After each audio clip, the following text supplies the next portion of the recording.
आज हम इस वीडियो में नंबर सिस्टम का लेक्चर सेकंड लेके आए हैं। इससे पहले हमने 3 लेक्चर्स किए हैं। 2 लेक्चर्स में हमने इंट्रोडक्शन और बेसिक फार्मूला समझे हैं।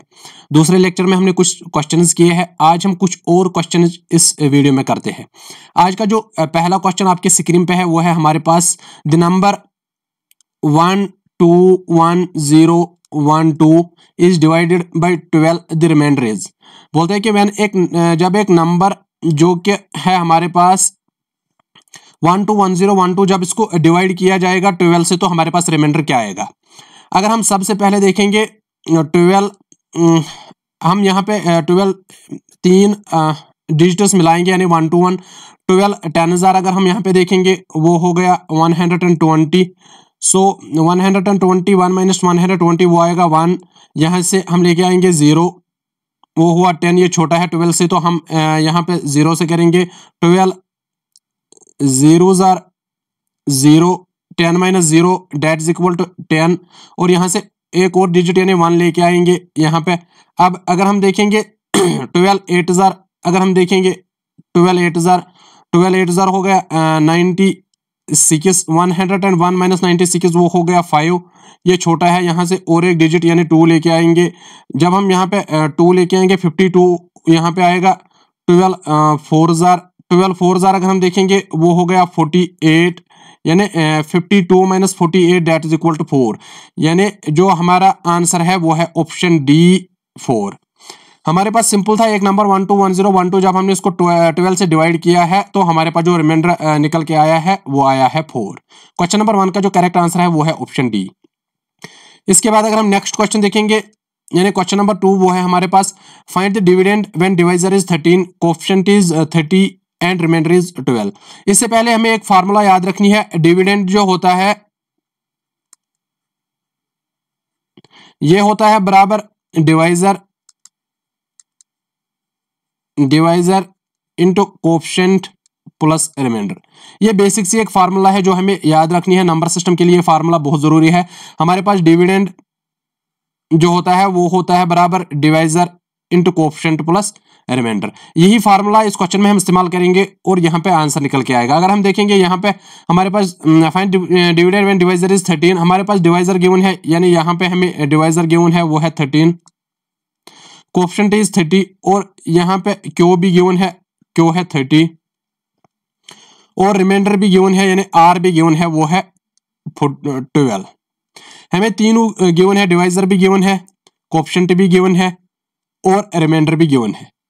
अब जब यहाँ पे हम देखेंगे यहाँ पे डिविडेंड निकल के आएगा वो क्या आएगा। अगर हम यहाँ पे देखेंगे 13 इंटू 30 0 3 0 0 1 0, यहाँ पे देखेंगे 3 3 9 3 1 3 0 0 प्लस 9 9 और यहाँ पे 390 और जब रिमाइंडर प्लस करेंगे यानी प्लस 12 आर के बदले में हम 12 डालेंगे 390 प्लस 12 हो गया 402। यानी क्वेश्चन नंबर 2 का जो करेक्ट आंसर है वो है ऑप्शन ए 402। इसके बाद अगर हम नेक्स्ट क्वेश्चन देखेंगे यानी क्वेश्चन नंबर 3 वो है हमारे पास in a division sum the divisor is 10 times the coefficient and 5 times the remainder if remainder is 46 then find dividend. हमें इसी फार्मूला से ये क्वेश्चन भी निकलेगा। हमारे पास गिवन क्या है, हमारे पास रिमाइंडर गिवन है, रिमाइंडर है हमारे पास 46 और हमें बोला गया है कि the divisor is 10 times the coefficient यानी डिवाइजर जो है वो है 10 टाइम्स कोएफिशिएंट को यानी 10 इंटू कोएफिशिएंट के बराबर है डिवाइजर और यही डिवाइजर है 5 टाइम्स रिमाइंडर यानी यही डिवाइजर है 5 इंटू रिमाइंडर। लेकिन आर की जगह हमें वैल्यू पता है 46 है यानी हम यहाँ पे देखेंगे 46 इंटू 5 वो हो गया 5 6 30, 3 कैरी आ गई 5 4 12 प्लस 20 प्लस 3 हो गए 23। यानी हमारे पास डिवाइजर निकला है 230। लेकिन इस पार्ट में हमें डिवाइजर गिवन है, यहाँ पे हम कोएफिशिएंट निकाल सकते हैं यानी हम लिखेंगे 10 क्यू इक्वल टू डिवाइजर की जगह लिखेंगे अपना वैल्यू जो है 230 यानी 10 क्यू इक्वल टू 230 और यहाँ पे क्यू निकल के आएगा 230 डिवाइड बाई 10, ये 0 एंड 0 यहाँ पे कोएफिशिएंट निकल के आया है 23। अब हमें बोलना क्या है हमें डिविडेंड निकालना है। इससे पहले हम जो हमने फार्मूला लिखी है, dividend equals to divisor into coefficient plus remainder. अब यही डिविडेंड हमें निकालना है, लेकिन हमारे पास ये तीनों वैल्यू है। डिवाइजर क्या है हमारे पास, वो है 230, कोएफिशिएंट क्या है हमारे पास 23, और रिमाइंडर क्या है हमारे पास, वो है 46। जब हम इन दो को प्रोडक्ट करेंगे फिर ऐड करेंगे 46, यहाँ पे आंसर निकल के आएगा। चलो देखते हैं। 3 zeros are 0, 3 3s are 9, 3 2s are 6। यहाँ पे हम देखेंगे 2 zeros are 0, 2 3s are 6, 2 2s are 4। 0 9 plus 0 हो गया 9, 6 प्लस 6 हो गया 12, एक कैरी यानी 5290। और ऐड क्या करना है इसको, 46 रिमाइंडर का। 0 प्लस 6 हो गया 6, 9 प्लस 4 हो गया 13, एक कैरी आएगा, यहाँ पे आएगा 3 और यहाँ पे आएगा 5, यानी 5336, यानी ऑप्शन सी इस क्वेश्चन का करेक्ट आंसर है। इसके बाद अगर हम नेक्स्ट क्वेश्चन देखेंगे, यानी क्वेश्चन नंबर 4, वो है हमारे पास a number when divided by 6 to 7। एक नंबर जब उसको डिवाइड किया जाता है 6 to 7 से, वहां पे रिमाइंडर निकल के आता है हमारे पास 43। By dividing the same number by 19, और उसी नंबर को जब हम 19 से डिवाइड करेंगे तो रिमाइंडर क्या आएगा। सबसे पहले बोलते हैं एक नंबर हमारे पास, हमें तो नंबर पता नहीं है, हम यहाँ पे लिखेंगे let x be number, let x be number. अगर हम एक्स एक नंबर लेंगे और इसी नंबर को क्वेश्चन पूछता है कि जब हम इसको डिवाइड करेंगे 6 to 7 से, 6 to 7 से, तो यहाँ पे रिमाइंडर क्या आता है 43। ये क्वेश्चन बोलता है कि जब हम एक नंबर यानी x को डिवाइड करेंगे किससे, 6 to 7 से, तो वहां पे जो रिमाइंडर निकल के आएगा वो आएगा 43। ये है क्वेश्चन हमारे पास। और फिर बोलते हैं जब यही इसी नंबर को हम डिवाइड करेंगे, यानी ये जो x है जब उसी को डिवाइड करेंगे किससे 19 से, तो रिमाइंडर क्या आएगा। हमने जो अभी फार्मूला देखी है, dividend is equal divisor into coefficient plus remainder, हम वही इस्तेमाल करेंगे। यानी ये जो x होता है, x डिविडेंड है, ये बराबर है डिवाइजर यानी 6 to 7, और कोएफिशिएंट यहाँ पे हमें पता नहीं है, हम कोएफिशिएंट क्यों लेंगे, इंटू क्यों प्लस क्या है रिमाइंडर। रिमाइंडर क्या है हमारे पास 43। ये बन गया अब इस इक्वेशन में। नेक्स्ट पार्ट क्या है क्वेश्चन का, वो है by dividing the same number. जब हम इसी नंबर यानी x किसके बराबर है, इसके बराबर, जब हम इसको 19 से डिवाइड करेंगे, किससे करेंगे डिवाइड 19 से, तो रिमाइंडर क्या आएगा। सबसे पहले अगर हम देखेंगे यहाँ पे इस 6 to 7 को 19 से डिवाइड करेंगे, यानी 6 to 7 को अगर हम 19 से डिवाइड करेंगे, 19 3s अगर हम देखेंगे वो हो गया 57, यहाँ पे आएगा 12 - 7 आएगा 5, और ये छोटा, इसके बाद हम यहाँ से ये 7 लाएंगे, फिर हम देखेंगे 19 3s हम फिर से करेंगे 3s, वो आएगा 57 और रिमाइंडर 0 आएगा। मतलब कि ये जो 6 to 7 है इसको 19 से एग्जैक्टली डिवाइड होता है और कोएफिशिएंट आता है 33। हम यहाँ पे इस x की ये जो x है ये है बराबर 6 to 7, हम इसको लिख सकते हैं 19 × 33, यानी हम इसको लिख सकते हैं 19 × 33, क्योंकि ये हमने यहाँ पे चेक किया है ये एग्जैक्टली डिविजिबल है 19 से। और इसके प्रोडक्ट में और है क्यों, जो कि हमें पता नहीं है, कोएफिशिएंट, प्लस हम इस 43 को लिख सकते हैं 38 + 5, ऐसे भी लिख सकते हैं, क्योंकि ये जो 38 है ये डिविजिबल है 19 के। और हमें इस पूरे नंबर को क्या करना है डिवाइड 19। हम यहां से अगर देखेंगे यहाँ पे 19 हम कॉमन निकालेंगे, यानी 19 × 33 आ गया, ये 19 × 33 के प्रोडक्ट में और है क्यों, प्लस हम यहां से लिख सकते हैं 38 को जब 19 कॉमन निकालेंगे वो आएगा 2, क्योंकि 19 2s हो गया 38, प्लस लिख सकते हैं 5। यानी ये जो नंबर है ये एग्जैक्टली डिविजिबल बाय 19 है, लेकिन रिमाइंडर क्या आता है 5। ये वाला नंबर हमने चेक किया है, ये एग्जैक्टली जब 19 यहाँ से कॉमन निकलता है और जो बचता है वो है 5। सो इस क्वेश्चन का आंसर जो है वो है ऑप्शन डी यानी 5। हमें करना कुछ नहीं है, हमें गिवन था कि जब हम किसी नंबर को 6 to 7 से डिवाइड करेंगे तो वहां रिमाइंडर आता है 43। हमने एक नंबर हमें पता नहीं था, हमने x एक नंबर लिया है, इसको जब डिवाइड किया है 6 to 7 से और वहां बचता है 43, ये क्वेश्चन बोलता है। लेकिन हमारे पास एक फार्मूला है डिविडेंड, यानी डिविडेंड इसको कोएफिशिएंट प्लस रिमाइंडर, हमने इस फार्मूला में इसको डाला है और फिर बोलता है इसी नंबर को by dividing the same number, इसी नंबर को जब हम, यानी नंबर कौन है x, जब हम इसको डिवाइड करेंगे 19 से तो रिमाइंडर बचता क्या है। हमने इसी नंबर यानी x को 19 से जब डिवाइड किया तो वहां रिमाइंडर निकल के आता है 5। इसके बाद अगर हम नेक्स्ट क्वेश्चन देखेंगे, यानी क्वेश्चन नंबर 5 वो है हमारे पास a number when divided by 361 gives a remainder 47। ये सेम टाइप का क्वेश्चन है। एक नंबर है 361, जब हम इसको डिवाइड करते हैं एक नंबर है x, जब हम x को डिवाइड करते हैं किससे 361 से, वहां रिमाइंडर निकल के आता है 47। ऐसे if same number is divided bye 19, और फिर यही सेम नंबर यानी x को जब हम 19 से डिवाइड करेंगे वहां से हमें रिमाइंडर पूछना है। पहले वाले क्वेश्चन नंबर 4 की तरह ये भी क्वेश्चन है। हम यहां पे लिख सकते हैं x इक्वल्स टू डिवाइजर यानी 361, कोएफिशिएंट हमें पता नहीं है, हम यहाँ पे क्यों लिख सकते हैं 361 क्यों प्लस r क्या है 47। अब क्वेश्चन पूछता है नेक्स्ट पार्ट में, अब जब हम इसी नंबर यानी x को ही डिवाइड करेंगे 19 से, किससे करेंगे 19 से, तो रिमाइंडर क्या आता है। ये इजी क्वेश्चन है। जब हम 361 को, जैसे पिछले क्वेश्चन में हमने किया है, 361 को हम पहले डिवाइड करेंगे, किससे करेंगे डिवाइड 19 से। 19 से जब 361 को डिवाइड करेंगे, यहां क्या आएगा 19 2 हजार ज्यादा हो जाएगा, 19 1 हजार, वो होगा 19। 16 माइनस 9 यहां आएगा 7, यहां पे 2 माइनस 1 हो गया 1, और यहां पे आएगा 1। 171 को अगर हम 19 से देखें, 19 से डिवाइड करेंगे, अगर हम यहां पे देखेंगे 19 7000 अगर हम देखेंगे, 19 8000 अगर हम पहले चेक करेंगे, 8 9 72, 7 आया कैरी, 8 1 8 प्लस 7 हो गया 152।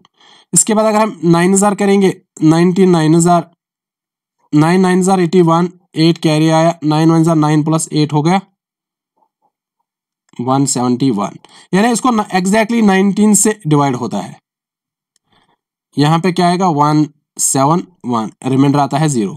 और अब हम इस 47 को भी 19 के प्रोडक्ट में लिखेंगे, यानी यहां पे अगर हम 19 निकालेंगे कॉमन, 19 इंटू 19 हो गया 361, और यहाँ पे क्यों इसके प्रोडक्ट में है, प्लस अगर हम यहाँ पे लिख सकते हैं 2 हो गया 38, 19 2 38, 47 माइनस 38 कितना हो गया प्लस 11, यहाँ बचेंगे। सेम तरह यानी ये जो है ये 19 के टेबल में आता है इतना नंबर, और यहाँ जो बचता है वो बचता है 11। इस क्वेश्चन का जो करेक्ट आंसर है रिमाइंडर जो है यानी 47 माइनस 38, 17 माइनस 8 हो गया 9, 3 माइनस 3 हो गया 0, यानी यहाँ पे जो हो यहाँ पे 9 बचता है। इस क्वेश्चन का जो करेक्ट आंसर है वो है ऑप्शन डी। हमें अगर हम फिर से देखेंगे क्वेश्चन क्या था हमारे पास नंबर व्हेन डिवाइड बाय 361, हमारे पास क्वेश्चन पूछता है कि एक नंबर है जब उसको डिवाइड करेंगे 361 से, लेकिन हमारे पास जो नंबर था वो हमने एज्यूम किया है x, जब इस नंबर को डिवाइड करेंगे 361 से तो यहाँ पे रिमाइंडर आता है 47। ये हमारे पास गिवन था। हमने इस नंबर को इक्वेशन में चेंज किया, यानी x ये dividend is equal to divisor into coefficient plus remainder, इस फॉर्म में लिखा है। फिर क्वेश्चन दूसरे पार्ट में बोलता है if same number is divided bye 19, अगर सेम नंबर यानी इसी x, लेकिन इस वक्त x किसके बराबर है, इस सब के बराबर, जब हम इसको 19 से डिवाइड करेंगे तो कोएफिशिएंट ये रिमाइंडर क्या आएगा। जब हमने इसको 19 से डिवाइड किया तो रिमाइंडर यहाँ पे निकल के आया है 9। इसके बाद अगर हम नेक्स्ट क्वेश्चन देखेंगे यानी क्वेश्चन नंबर 6 वो है हमारे पास the number this 58129745812974 is divisible by. हमने डिविजिबिलिटी के सारे टेस्ट्स पढ़े हैं अपने पहले ही लेक्चर में। अब बोलता है ये नंबर किससे डिविजिबल है।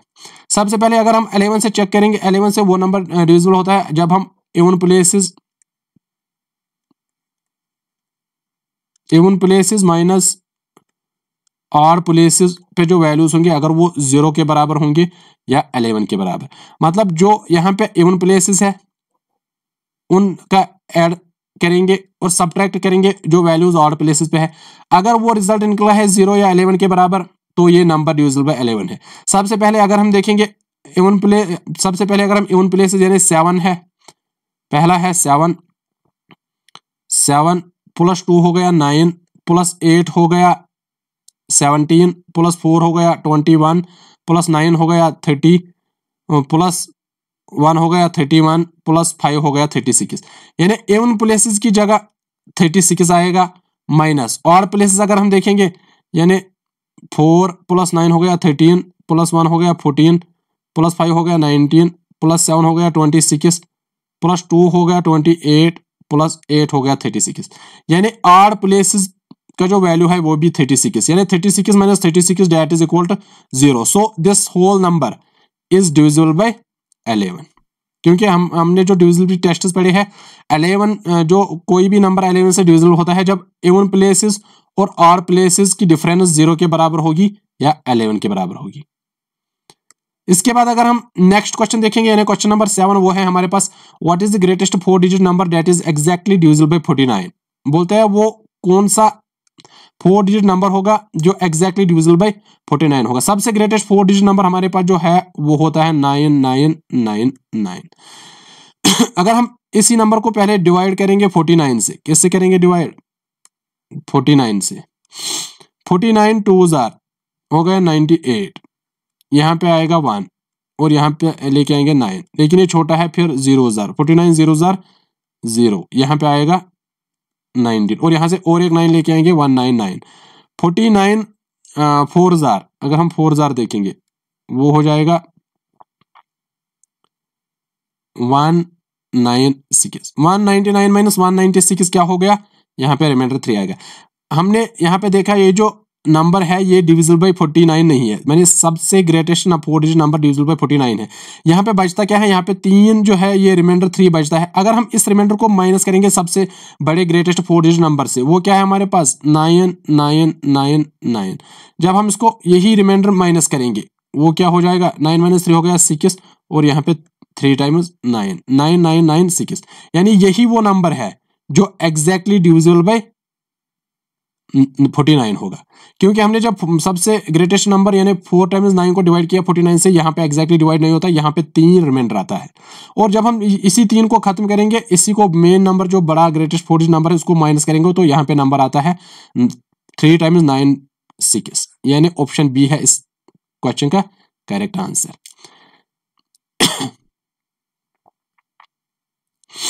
और एक क्वेश्चन यहाँ पे है क्वेश्चन नंबर 8 है हमारे पास what least number must be subtracted from 518।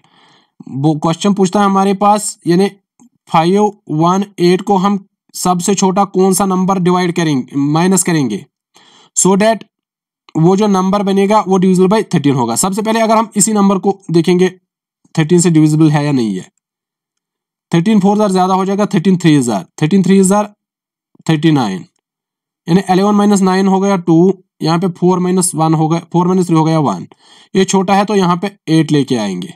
अगर हम 10,000 देखेंगे वो 130 हो जाएगा, 39,000 यहाँ पे करेंगे 39,000 9 3 27 2 कैरी 9 1 9 प्लस 2 हो गया 11 117 117 किससे जब करेंगे जब हम 9 से करेंगे यहाँ पे आता है 117 सो 8 माइनस 7 हो गया 1 2 माइनस 1 हो गया 1 यानी जो नंबर गिवन है अगर हम इसको सब्ट्रैक्ट करेंगे 11 क्या करेंगे सब्ट्रैक्ट 11 वो जो रिजल्टेंट नंबर यानी जब हम 518 को सब्ट्रैक्ट करेंगे 11 यहाँ पे जो रिजल्ट आएगा 8 माइनस 1 7 1 माइनस 1 0 507 ये नंबर एग्जैक्टली डिविजिबल है किससे जब हम 13 डिविजिबल बाय 13 है, ये 507 एग्जैक्टली डिविजिबल बाय 13 है। हमारे पास क्वेश्चन है हम क्या सबसे छोटा नंबर 518 को सब्ट्रैक्ट करेंगे सो डैट जो आंसर आएगा वो डिविजिबल बाय क्या होगा 13। हमने सबसे छोटा नंबर हमने यहाँ पे डिवाइड किया, यहाँ पे रिमाइंडर 11 आया, तो यही 11 जब हम इसको सब्ट्रैक्ट करेंगे तो आंसर आएगा 507।